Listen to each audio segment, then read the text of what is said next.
Hello class, welcome to the week 3 part 1 lecture. We're going to be defining and measuring crime during this week. Here are your objectives, there's 4 of them. We're going to be looking at the 6 different categories of crime and their subcategories. We're going to identify and compare the differences between the 3 major data sets that discuss crime within our country.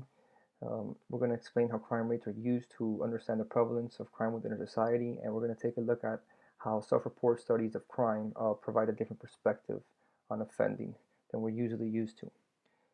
So let's go ahead and get started. Now, before we begin with violent offenses, I'd like to point out that Malakote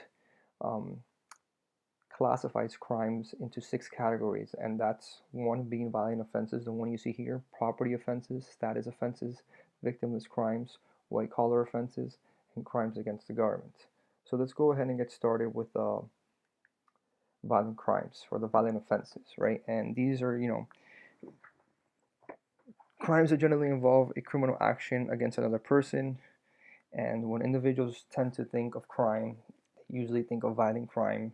It could be because of what I was saying about the media during week 1, the over sensationalism of violent crime within our media, whether it's reality crime TVs or on the news, etc.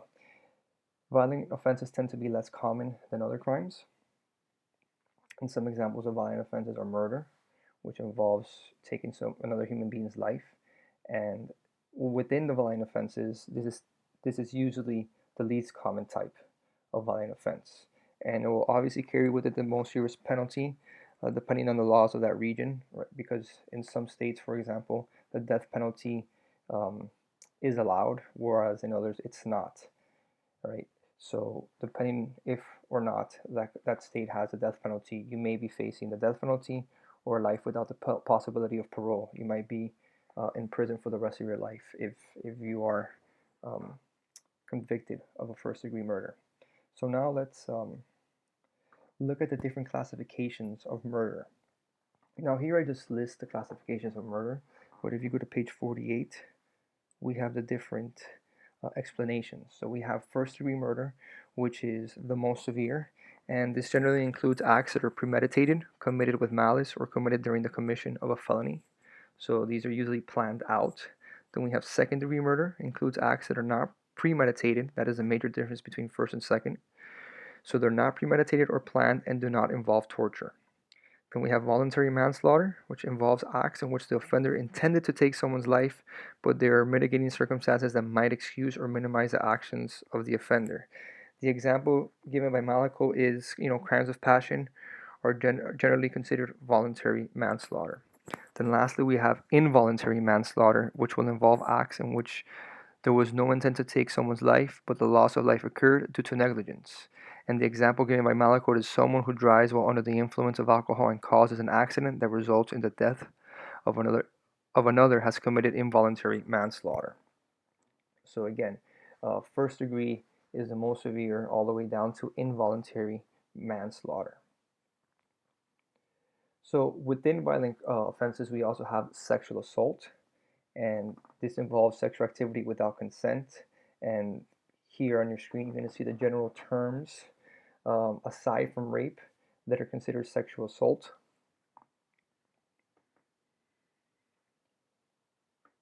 So examples of sexual assault might include rape, right? It involves unwanted sexual contact or penetration, unable to consent due to intoxication or disability.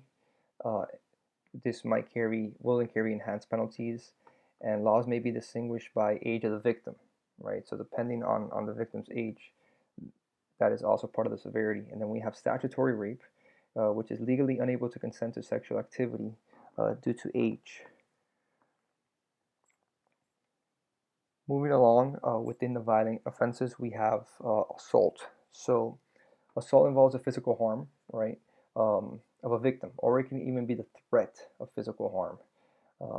This is the most common form of violent crime, and it is divided into 2 categories, which are simple assault and aggravated assault. So simple assault, it doesn't really involve the use. Does not involve the use of a weapon, and is minor, right? There's not many injuries, whereas aggravated assault may involve serious injury and the use of a weapon. So, for example, there could be a bar fight between two individuals, and that may be considered simple assault. But if for whatever reason in that bar fight someone pulls out a knife and stabs the other person in the fight, then that will be aggravated assault. Or let's say a bottle gets broken on the individual's head, or a bottle gets broken and someone gets stabbed with it, that will be aggravated assault. We also have robbery, and this involves taking someone's personal property from someone to the use of force or fear.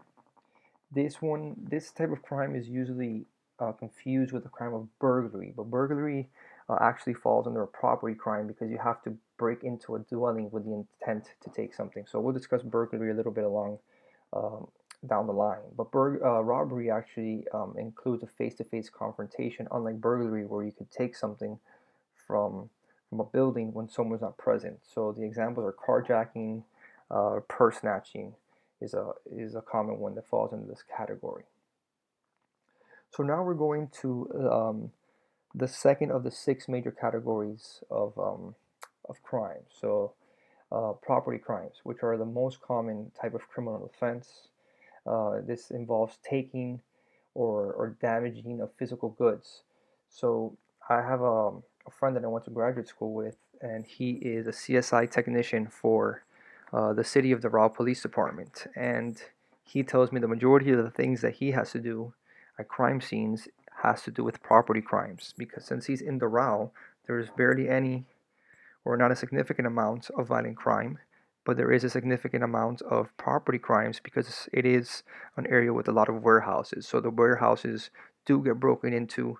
Um, in other words, they get burglarized. So here's a couple of examples of property offenses. So we have burglary, and here this is the one that gets confused with robbery, right? You have to enter a building or other physical space, right, like a home, any business, or even a vehicle with the intent of taking property without permission. We have larceny theft, which involves the taking of property without the use of force. Vandalism, destruction or damage of a physical structure or building. So let's say breaking the glass, breaking the windows, breaking the door, or simple graffiti. That's vandalism. You're damaging the property. And then arson is also destruction of a physical structure or item, but with fire. The third major category is status offenses, and these are acts that are illegal only for minors. So anybody above the age of 18, these laws will not apply to them. So it's only for minors. It's crimes such as truancy, like not showing up to school, underage consumption of alcohol, or running away from home, etc. So these are what's called status offenses. Then we have victimless crimes, which certain individuals might argue that they are indeed not victimless, right? And these are acts that are considered illegal under the law, but they do not involve victims in the traditional sense, right?